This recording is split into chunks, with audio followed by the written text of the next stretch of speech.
biglang nag-iba nung pagdating ng taong minahal ka ng sobra. Yung ikaw yung nagsilbing pangarap niya.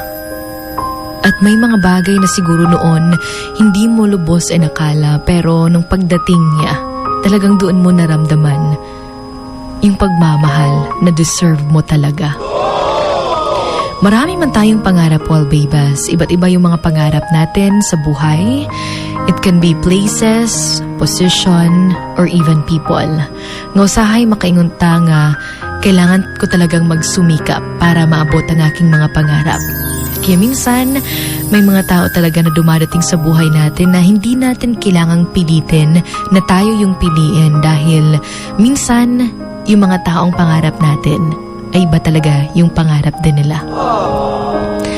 Mahirap talaga na i-accept para sa mga tao na nagmamahal ng sobra-sobra, no, kanang makaingot ag extra gyud ang ilahang pag-love sa usa ka tawo. It's because gusto man gyud nila nga makuha po na nila nga love in return. Kaya nga mahirap because they thought na after loving so much, anak nga tao, abi nilag mailahan na gyud, pero dili pa gyud ay. Hindi pwede. It might be dahil hindi talaga ikaw yung gusto.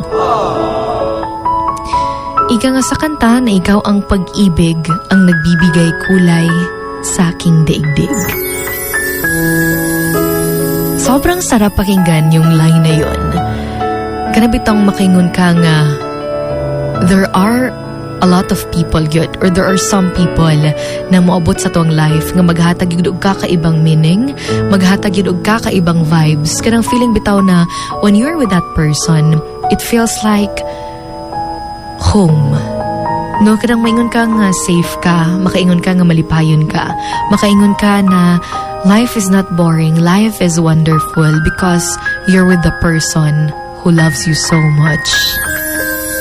And you must treasure every moment with that person, dahil may mga bagay po na hindi na natin maibabalik pa. And we should accept things if ano man yung mangyari. No, acceptance is very important in everything. Sa buhay, yung pagtanggap talaga natin sa mga bagay-bagay ay sobra pong importante.